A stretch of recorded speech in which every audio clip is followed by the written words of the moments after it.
Assalamu alaikum, dear viewers. Right now, I am standing a place, and that is called Jela Parishad Bhavan of Maniganj. Behind me, you can notice a lot of flower trees, and this is the very fantastic area. And now, this is the very windy situation. A lot of air is blowing at this moment, so the circumstance is very impressive and really mind blowing. You can notice that there are many lots of flower trees, and right now I would like to discuss a different thing before you. আজ আমি তোমাদের সামনে চারটে preposition নিয়ে আলোচনা করব that we can call prepositional verb, এবং this preposition is very common, and this is very common type in our academic exam and also in the job examination or admission test.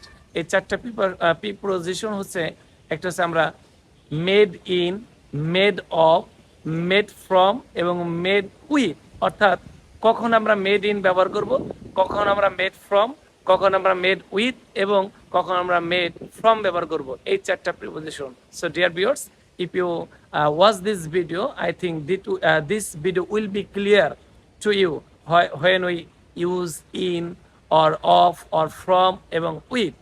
So let's get started, dear viewers. Made in এই শব্দটা সাধারণত নির্দেশ করবে যে এই প্রোডাক্টটি কোথা থেকে তৈরি। মেড ইন, যেমন বলতে পারি this car is made in Japan. তার মানে মেড ইন আমরা তখনই ব্যবহার করব যখন এই শব্দটি দ্বারা পণ্যটি কোথা থেকে উৎপত্তি লাভ করেছে, অর্থাৎ কোন জায়গাটি থেকে উৎপত্তি লাভ করেছে এটাকে নির্দেশ করবে, তখন আমরা অবশ্যই ব্যবহার করব মেড ইন। এবং মেড উইথ, এই প্রিপোজিশনটা আমরা খুব কম সাধারণত ব্যবহার করে থাকি। এই প্রিপোজিশনটা ব্যবহার করব যে কখন এই পণ্যটি কোন সংস্থা কর্তৃক এবং কাদের দ্বারা তৈরি হয়েছে এটা ধরে বোঝায়, তাহলে আমরা বলতে পারি যে তখন আমরা ব্যবহার করব মেড উইথ। যেমন আমরা বলতে পারি, যেমন this car is made with Hindustan or the people of Hindustan. তো এইভাবে আমরা বলতে পারি made with, or this product is produced বা উইথ পান RFL company.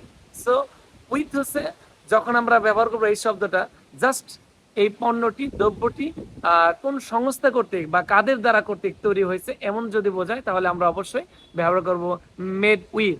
Then the important topic is made of. Made of আমরা কখন ব্যবহার করব, যখন আমরা দেখব যে এই যে জিনিসটি তৈরি হয়েছে, if the materials is easily identified, যে পদার্থটি, যে উপাদানটি তৈরি হয়েছে, যে পণ্যটি তৈরি হয়েছে, এটা যদি আমরা সহজেই ক্লিয়ারিফাই করতে পারি, আইডেন্টিফাই করতে পারি যার দ্বারা তৈরি, তাহলে আমরা সেখানে অবশ্যই ব্যবহার করব মেড অফ। যেমন আমরা বলতে পারি দিস টেবল ইজ মেড